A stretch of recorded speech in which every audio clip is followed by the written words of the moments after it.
it's a big it's a big debate here in Detroit, and you guys obviously your shit when it comes to basketball.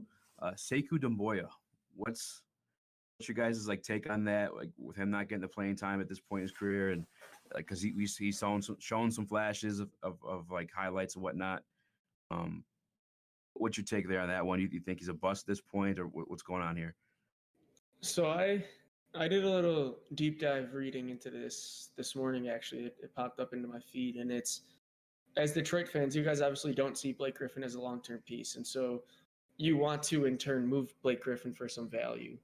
But the way he's playing right now, his value's so low. The only way you increase his value is by playing him and hoping that he at least brings back some flashes of old Blake Griffin. And in order to do that, it's going to cut into Doumbouya's minutes. That should still not result in Doumbouya being a DNP-CP or a DNP-CD coach's decision to not play, because he still should get minutes over guys, right? And you signed Jeremy Grant to a big deal, so he's going to get minutes. Plumlee, you guys signed to a deal, he's going to get minutes.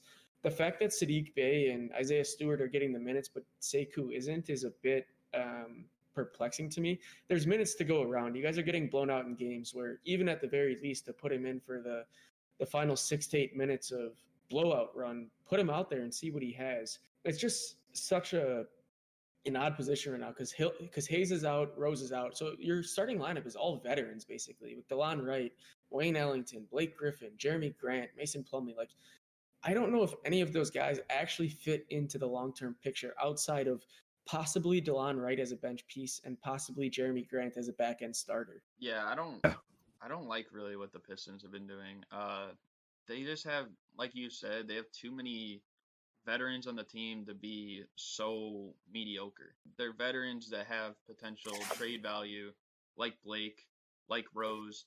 They're not really getting, I mean, at first they weren't really getting that playing time. Now Blake, it seems like it's getting more. Seems like Rose in the recent games is getting less, but they're really not performing as good as they were last season or in other seasons prior. So, I mean, yes, they have Jeremy Grant, who's been playing extremely well, but I don't really think Jeremy Grant is the guy to build around. I don't think that he's the guy that, you can put as the franchise star for like several years down the line. So, I don't know. That's just my thoughts on it. Yeah, I think the end game goal is to have Killian as like a distributor, like almost. I don't want to say Chris Paul, but someone who gets other guys going in their spots and whatnot. With passing the ball.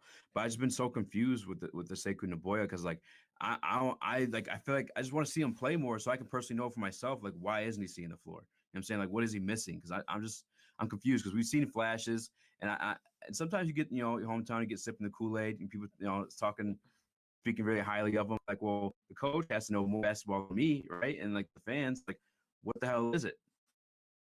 I don't know what's at this point. There were some flashes last year where he at least looked like he could be viable, but it's like the Pistons have just had no ability to draft and develop. And anytime they get to a point where they've at least semi-developed somebody where they could be a role player, they're on their way out. Like, look at Luke Kennard. He was probably your guys' best young player, and now he's off the team. And you guys attached 4 second-round picks to that deal to get rid of him. Like, it just seems like the front office is not understanding what they're doing, or they're making moves that don't fit into a realistic timeline.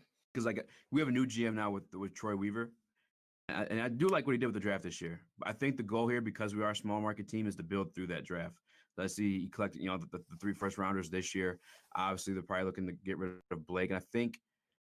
I do respect that Katie, and I hate to call for one's job or say that they're going to get fired, but that's not Troy Weaver's coach. He didn't hire him. You know what I'm saying? So I think maybe Casey's just trying to win games so he keeps his job. Obviously, that's his needs, and Troy's just kind of collecting like these young pieces of talent to eventually down the line build through draft rather than free agency. Because again, we're a small market team. We're not gonna need big splashy names, Right. So small market teams generally have to build via the draft because no big player is going to want to come to Detroit because they'd rather live in LA or they'd rather live in New York or they'd rather live in Chicago. So there's that. And then Dwayne Casey, just his whole thing, even with the Raptors, is it wasn't a lot of developing what he had, but just playing veterans, just winning games. Like you saw it every regular season. They always won a lot of games in the regular season, but didn't do much in the playoffs. But they never played any young guys. And I think some coaches just get stuck on that. I mean, look at Tom Thibodeau right now with the Knicks. Like he's playing Peyton 40 minutes a game and he's not giving Quickly the run. He's just playing veteran. He's playing Austin Rivers 34 minutes a game and not giving Knox the run. Like some coaches are just stuck in their old ways and not willing to adapt. And I think that's kind of where Casey is at this point in his career. What I will say is that I think player development with the Pistons is still a bit sketch. I know some of it falls on the player's work ethic, but I mean, we saw Andre Drummond. He was there for so long, and it seemed like his game was pretty much the same. And then once they eventually traded him, they got like nothing for him. What did they get? Like Brandon Knight and a pick. So I think like, I mean, that's a player that they were building around for so long. They were building around him since they had like Stuckey on the team and Jennings and stuff. So I mean, he's been there for so long, and they couldn't get hardly anything for him after like 8 years and multiple All-Star appearances with him. You look at like, I mean, you said Luke Kennard. They pretty much just let go. They just let Christian Wood pretty much go, and now he's. The Wood thing was weird, yeah. Yeah, like he's got like he's averaging what 22 or more points a game right now in Houston. And I mean, you could say, yeah, well, the Rockets aren't that great, but I mean, neither were the Pistons last year when he was averaging like half that. So clearly, like, there's something going on with the player development and, you know, maxing out his full potential there that he couldn't get in Detroit. So I think that's something that the general managers in the league need to look at. And when it comes to the Pistons, they really haven't had that in recent years. I feel like I don't want to like make this like an insult or something, but every time I like look at some Pistons players, I just feel like a lot of their talent either just like washes away or is being wasted. And I don't know. That's just like my perspective of it. I see so many players there that like they could be in so many other situations, or they were in other situations and they were playing so good. Like remember Avery Bradley? Dude, yeah, man. He didn't do I anything. agree. They traded him like immediately. So Tobias Harris, he was good there for a little bit, but then it was after that when he went to the Clippers that he almost became an all-star. And they were like top of the West for a while before they traded him. So I don't know. Morris twins. Yep, the Morris twins. It's weird too because like SVG was a weird situation because I like him as a coach, but in the front office aspect, it was fucking terrible because we did have the Morris, the good one, Marcus, and then we had Tobias Harris, and we had Avery Bradley, and we were in the playoffs. We played Cleveland pretty tough. It was a sweep. It's LeBron James, arguably the greatest. And then his front office moves like, why'd you trade those pieces we were having success with? It's weird. I think the other thing is just, and we already mentioned that these teams have to build through the draft. It's just Missing in the draft. You guys have missed on everything. Like, Mm-hmm. no matter what damn boy comes out to be, the fact that he isn't getting any playing time now doesn't help.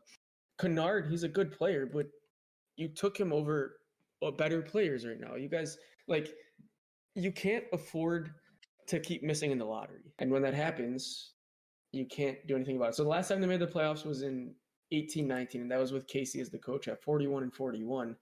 But there's no young guys on the roster. I was so pissed when they pushed for the playoffs that year. I'm like, what are you doing? Like, we suck. We're like barely making the playoffs under 500. Like, why? Go get a lottery pick. You know what I'm saying? Like, go get a lottery pick and build off like what the hell you think you have, even though it was shit.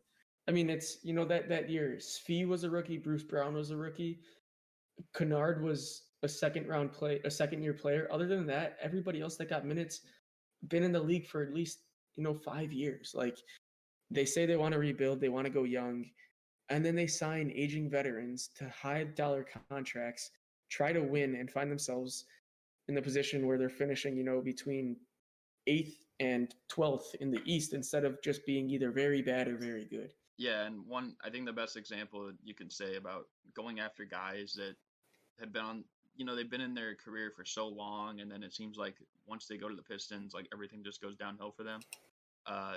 Josh Smith, right? I mean, they signed Josh Smith to like a heavy contract. I believe, unless it just ended last season, or maybe it ends this season, I don't know, but they might still be paying him because they like stretched his contract. So like you got to think about it. This guy was signed with them 8 years ago. It's been that long. I think this is the last year for that one. Yeah, he's been off the team though for 6 seasons, and they're still paying him. because they wanted to, go after him. That's just something that I feel like is a common theme with the Pistons, but I don't know. I just feel like the Pistons they get like they're easily, I guess, baited to, maybe signing these players when realistically they could make better decisions. I agree. I agree. But I do appreciate you guys' take, man. I do gotta get you guys on one of my shows too, man. You guys know your shit, man. That was really awesome show. It was really nice to talk to you guys.